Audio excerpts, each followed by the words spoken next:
What's up? How you doing? Here we are, Tuesday evening. Beautiful day today. Today was perfect temperature, perfect humidity. Right now, a little bit breezy, but you know, the only thing that it's doing is interrupting me from lighting my candle. This is beeswax candle. You light it up and then it'll go out because the wind will blow. When I see candles, what do I think of? The temple in Kung Fu. There it goes. Oh, it's almost out. It's out. Oh, back.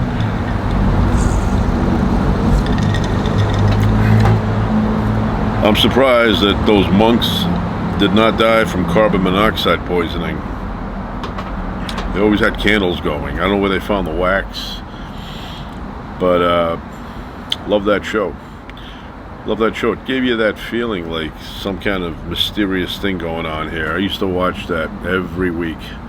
David Carradine would do the slow motion fighting, and then they took that slow motion and they put it into the $6 Million Man show. He would run in slow motion. So anyway, I'm trying to light it one more time, but it won't last because the winds are coming.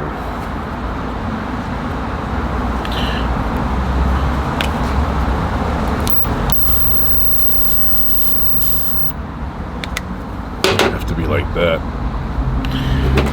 So when I was a kid, first kindergarten, my mother would walk me to the school when I was in first kindergarten, but then when I got to second kindergarten, I would walk by myself. I was 5 years old, but you know, back then it was different. They allowed things like that. So made a few friends there, and I remember we had a window that was, so here's the school, there's windows on this side, there's, I don't know, nothing here, the hallway was out here, but right in front this way, in the back, there was a street. It was like a dead-end street that I could see from the window. And every once in a while I would find myself walking to this window and just looking out and looking at the houses. And I would imagine what was going on inside the houses. And one of the back houses had a big window which kind of looked like it was a window to where the kitchen was. And I always imagined there was a woman. Go home to your mother. She's calling for you. Anyway, I always pictured there was a woman in this house. Housewife, I don't know. And maybe she was in her 40s. And I pictured her with the lights off and kind of like a cloudy day, sitting there on the kitchen table, looking out the window with a cup of coffee or a cup of tea. And she had shoulder-length hair. And I always thought to myself, that's kind of like what happens later on in life. You get a house like that and you sit by the kitchen window looking out.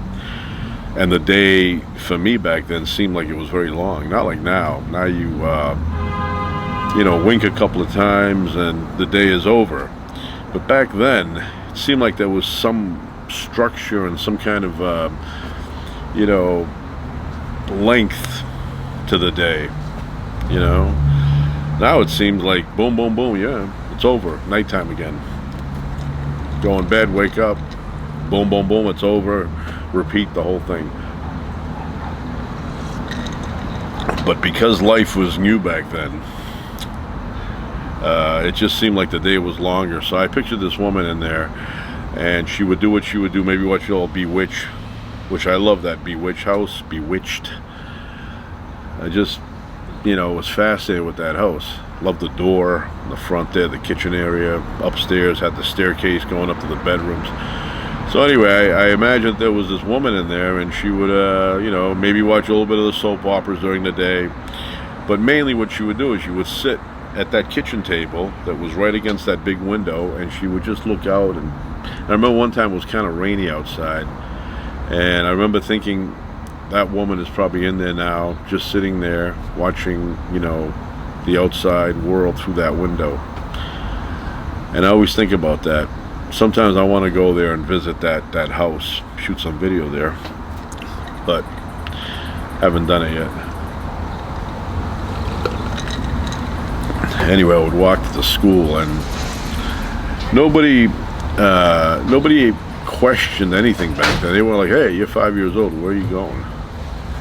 One thing I remember is that, hi Amanda. Hi. Come here. What's going on? Nothing. We're looking for the keys. Huh? Keys.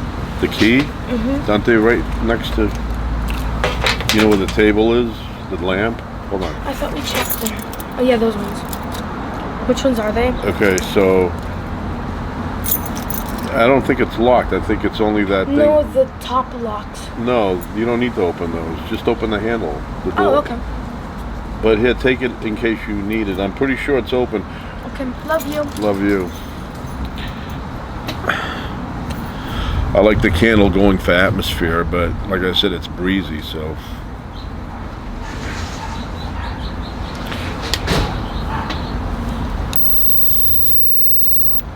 There we go. So anyway, the last time I went into the school, because, you know, I don't have any business going into the school. People say, who's this guy hanging around? So one time I was up there, it was 20 years after I was in kindergarten. And I decided to go up the stairs, and my room was the first door on the right. That was kindergarten number 1, and kindergarten number 2 was the next door over. And those two rooms joined. So they had these sliding wooden doors that would close if they wanted the privacy. But if you wanted to do the 2 classes at once, they would open them up. And I remember I went up the stairs and I looked in the classroom, and immediately I was brought back to the day, my first day of kindergarten, because I remember it vividly. Some people, they don't remember kindergarten. I remember the first day and many others. But so I was looking in the window, and first thing that I thought of was how small the classroom was compared to the way I remembered it. I remembered it a lot bigger, maybe 3 times the size of what it actually was. And I said, well, it's tiny. And then I think it was the principal. He was walking by, and he said, "Can I help you?" And I said, "Probably, but you know, I don't really need help." I said, I used to go to this school. I'm just, you know, kind of looking." And he kind of nodded, and he left. And so when I was a kid in the second kindergarten, I would walk home, and there was a store, a little market. It looked like in the old days it was part of a house. And so the top was a house and the bottom was this little market, and it had a very thin aisle, and right as you would open the door was a guy. He was the cash guy, and I guess he was the owner because it was his name on the outside. So my thing was to get Chinese gum, fortune gum. It was called Chinese fortune gum. It came in these little orange packets. You'd peel it off, and it had like a fortune cookie thing inside, and the best flavor. It didn't last long, but it was very, very tasty. So I would go in there, and they were a penny each. So I would say to him, "Give me 100 pieces. 100 pieces, $1. I don't even know why, carry that stuff. Not much profit in that." So he would get this big bag, put it up on the counter, and he would count by 2, 4, 6, 8, and then he'd give me a little tiny grocery bag, one of those like lunch bags, but very small. Fill it up, wrap it up, and then he'd give it to me, and I'd go home. That was one item I would get. The other item I would get would be one of these Jetfire glider planes. This one has 2 in it, but in those days they sold it individually.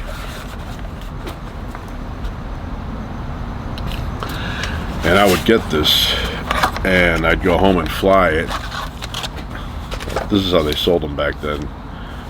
I mean, looking at it now, it just brings me back to kindergarten. Even the feeling I had inside when I would get one of these, and I would be very excited. The only difference that I can see is that now it's in green letters. Back then it was in red. So I would get this, I'd put it together, fly it a few times, it would crash, and then one of the wings would break, or the back thing would break, and then I'd try and glue it. The weight would be off and it wouldn't fly right. But that was my thing. And I remember one time, same time frame, I was in second kindergarten, and my parents had gone somewhere. So they called my grandmother over to watch me. Unnecessary, but they did. They called her over and they went wherever they went. So I wasn't one of those kids that hung around, you know, with a parent. I would be in my room, I'd be in the attic, I'd be in the basement at that age. So they had no idea where I was. So she was upstairs doing her thing, I don't know, watching TV or reading or something. And I was out in the backyard, then I was in the basement, and all of a sudden I'm like, I feel like getting an airplane. So I said I better tell her that I'm gonna, you know, not be around in case she was calling me. I didn't want her to panic. So I went upstairs and I said to her, I'm gonna be in the basement, so don't call me. She goes, oh, okay. So I took off. I opened up the basement door, and I remember this like it just happened like a month ago, or maybe 6 weeks ago. So I opened up the basement door, I went down the driveway, and I ran all the way to my school. And I think it was a weekend. It was like a Saturday or a Sunday. And I went in there and I grabbed one of these, and then I came back, didn't even notice I was gone. Then I stayed in the backyard and I was playing with it. But you know, back then we were entertained by the simplest thing. Tic-tac-toe. We used to play tic-tac-toe back then. It was like a fascinating game. Anybody play tic-tac-toe now? Nobody. So it came with the body. Everything's exactly the same. And then you had to kind of like remove it from the cutout. And you had a piece, and this piece would go in the back. And very easy to break this thing. It might even break now. So that would go there. This thing was the back.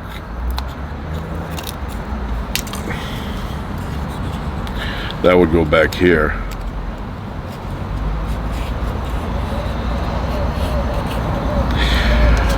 I wish not to break it, but it feels fragile. Then you had the big wing here. Get that big wing. You can feel the lift on that. So you'd pass it through here.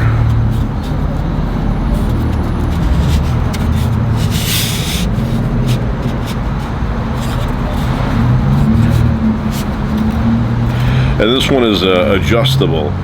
So you get more lift, less lift, up, high, low, whatever. And back then, this has changed. So back then, this thing was plastic. Now it's wood. The pilot.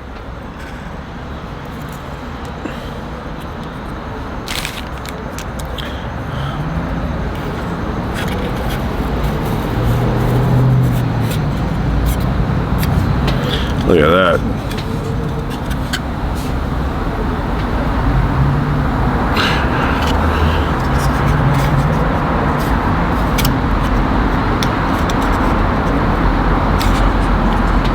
We had fun for hours. Every kid in my neighborhood would buy these. And we would play, and it was, you know, exciting.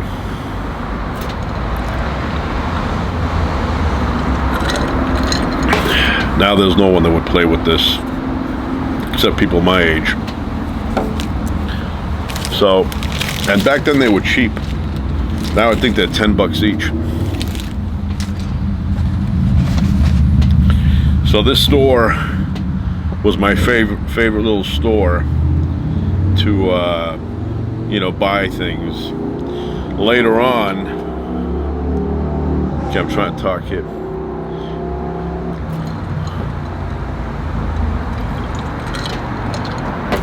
Later on, when I got older, I had a bus stop. This was when I was like a 6th grader. I had a bus stop that was a block away from the store. And now, I mean, you don't see it as much anymore. Now with vaping coming in, a lot of kids, you know, they do vaping. They don't smoke. But back then, I remember 6th grade, there was like 3 or 4 kids in the back of the bus. They were smoking. And the guy that owned the little store, he would sell cigarettes to them. There was no law back then. You could have been 2 years old. You'd go in there, they'd give you a pack. So started off with like a few kids in the back. They would go, and every morning they'd buy cigarettes from him. Then a few weeks went by, you had a few more kids and a few more kids, and before you knew it, by the end of the year, or close to the end of the year, half the bus that was in the back, they were smokers. And I guarantee you that probably 80% of those that were smoking back then, still doing it today. Still doing it today. But yeah, so probably like 15 kids would go in the morning, and he'd sell like 15 packs of cigarettes to them right off the bat. And he didn't care, But yeah, there was a lot of kids back then smoking. And then I remember we would pass by the high school after school, be on the bus driver driving the thing, and there was a high school on the way to my home, but all girls high school. And I want to say like 30-40% of the girls outside were puffing away smoking. That's not that popular anymore, although vaping is. And I was reading this thing about who is it? So some female, like her parents are famous, and I read it earlier. I forget who it is now. Anyway, she's addicted to the vaping and she wants to quit, but she can't. It's like a crazy thing, but these new things that they invent. It's the nicotine, we know. Charlie Sheen's daughter, that's who that was. So anyway, yeah, you don't really see kids anymore that age smoking, or at least in my time you would see them even on the street. You'd walk around and there'd be like a 12-year-old smoking. I remember there was a house not too far from my house, like 2 blocks away on the right hand side, and they had a bunch of kids, and every kid smoked in that house. All the daughters smoked, and they were young. I'm not talking about they were in their 20s, or 18 or whatever. These were like 10, 11, 12-year-olds smoking. And one of the daughters was, I think she was like 14 at the time. I would walk by to go up to catch the bus, and she would sit on the front stairs of her house puffing away. Now that's one thing you don't see these days, which is good. A lot of those kids that started back then, they're still smoking today.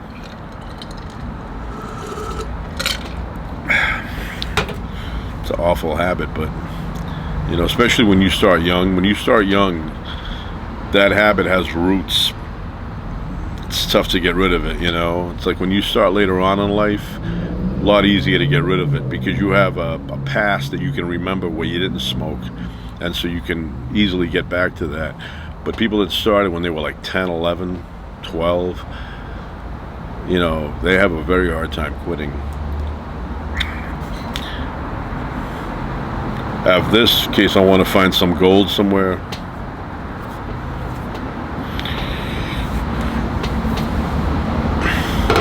Look at these candles. Anyway, tonight, pizza night. Got pizza coming. Should be here any minute.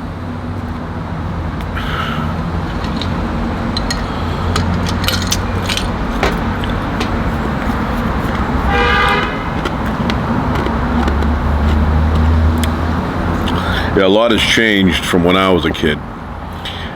Some for the better, some not so good. But, like we played a lot. Now it's like everything is, watch out, you're going to fall, you're going to hurt yourself. Back then, we used to fall, get up, fall again, get cut, scrapes. Now it's like everybody's afraid to fall. Got to have a helmet on, knee pads, shoulder pads, a lot of protection. But when I was a kid, if you had a parent that was a smoker, they'd say, hey, can you, you could be like 8 years old, 7 years old, 5 years old. They'd say, hey, can you go to the store, get me a pack of cigarettes? And you'd go there and you'd say, yeah, I want to, I don't know, Kent 100s, Pall Mall, whatever, and they'd give them to you. Can't do that anymore. And because you could buy cigarettes, then it wasn't hard for you to begin smoking. Go to a convenience store and buy a pack of cigarettes at the age of 10, you could start smoking. So you can't do that anymore, but now they have the vaping.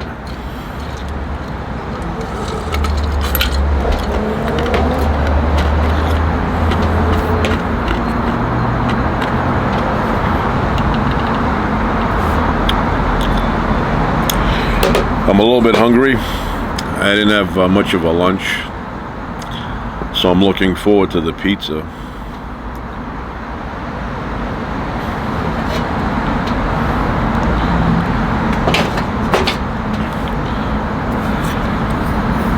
Yeah, I'm gonna take this inside and fly it around. Guarantee you this will not last more than 20 minutes. Something's gonna break.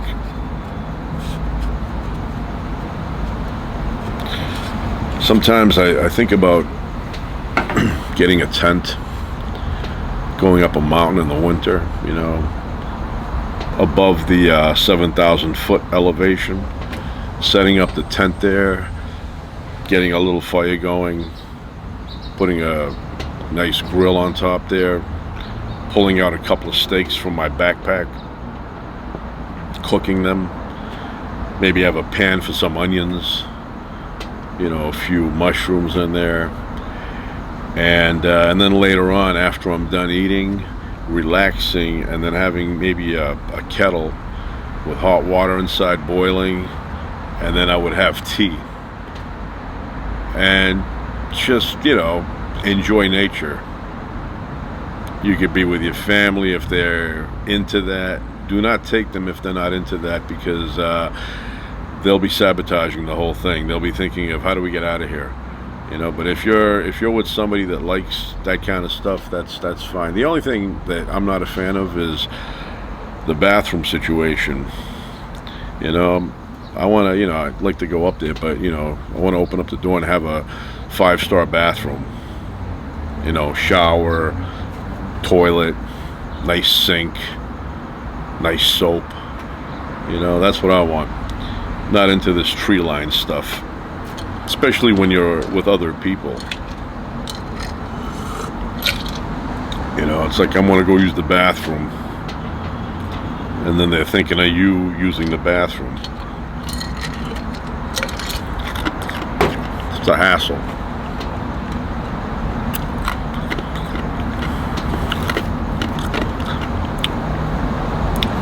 It's a battery. I use it to charge my phone when I go somewhere and there's no power. I bring this with me. When I'm in the desert, sometimes 25 feet makes a difference whether you have a signal or not.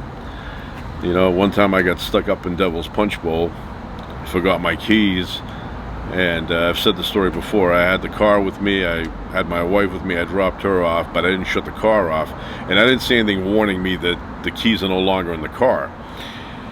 So I went, good distance, Devil's Punch Bowl, and then I stopped, shut the car off, and I had to get something out of the trunk. I couldn't open the trunk up because the car was off. So I went to the car and I hit the button to start, and it wouldn't start, and immediately I felt cold chill go down my back. I realized that I didn't have the keys with me, that the only reason the car was working is because my wife was in the car with me earlier, and now she was not with me, so the car, not being shut off at any point, continued to work until I shut it off. But this time I was far away, and so anyway, I ended up, getting the key. My wife came out there with an Uber, which was a pain in the ass because I didn't have a signal to call her, so I had to do communication with the car and her, three-way thing. And so anyway,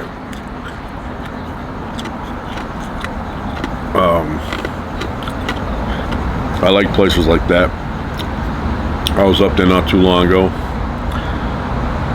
but you want to go and enjoy it. You know, you don't want to. You know, for me, it's the bath. I want to wake up in the morning. I want to wash up. Want to have a good toilet there. You know, I don't want to be digging holes. You know, I don't want to be washing my hands on dirt, scrubbing them in there.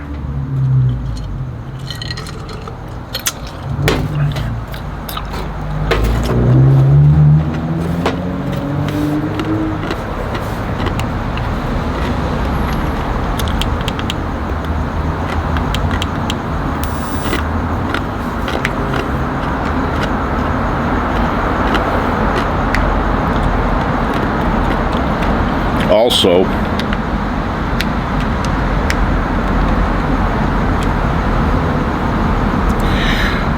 when I'm in a situation like that, I like to have a radio with me.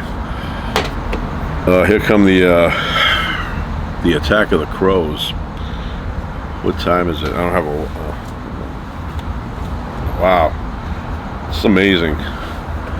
So there's tons of crows flying overhead now.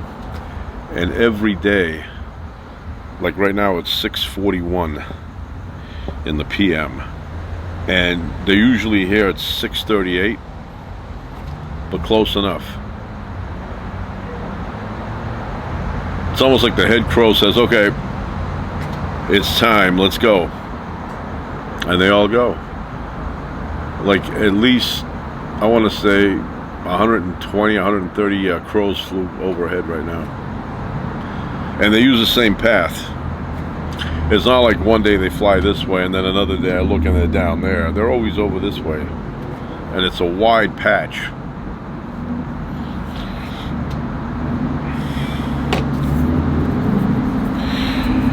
Yeah, so anyway, I'm a big radio guy. I grew up on the radio. You know, I watch television obviously, but I would get the radio and I would listen to music mainly, but I also listen to talk radio.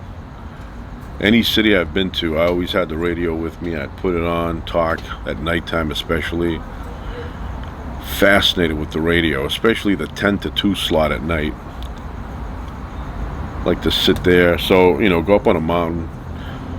Nice, maybe a snowstorm hits. You're out there doing your little cooking, and then you go in your tent after you're full, maybe with a nice cup of tea, and put on the radio and listen to some good talk radio, some interesting crosstalk. Maybe because at nighttime you can catch a signal from very far away. And I'll give you an example. Many years ago, I ended up at the Grand Canyon, and that was my third visit.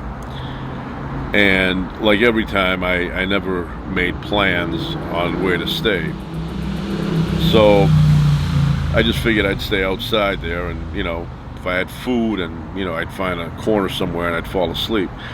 You can't really fall asleep, it's very uncomfortable. So that particular time I was walking back and forth, and the canyon becomes very lonely at night. There's no one out. Everybody's smart and they're in their rooms and they're enjoying themselves. But back then I didn't have the cash, so I would go to the Grand Canyon and I'd spend it outside. So I remember I had a little radio on me. It was all taped up, duct tape, falling apart. And I was able to catch LA from the Grand Canyon at nighttime, and it was coming in crystal clear. So I would sit there with my Walkman on, the earplugs, and I would listen to KFI 640. Signal was perfect, and it was like the longest night. I've spent a lot of nights like that. A lot of nights where it's like me out, and I'm trying to get the time to pass. And when you're out, your mind just picks up every second. It just does not go. You're not having a good time because you're uncomfortable, you're tired, and time is moving very slowly. So that Grand Canyon night, it seemed like it lasted 3 days, and it was kind of chilly out. But eventually, when I got a little bit older, this was when I was really young, all that stuff was happening, but when I got older, I ended up getting rooms at the lodge there. And now when we go, we don't, like, my wife will not sleep outside in the canyon. Will not do that. So she prefers a room. So we get rooms. But I've spent a lot of time at the Grand Canyon. My favorite place. I enjoy it. Been going there since I was young. I'm not young anymore, but when I was young, I would go there. And I would spend the whole night outside, walking back and forth.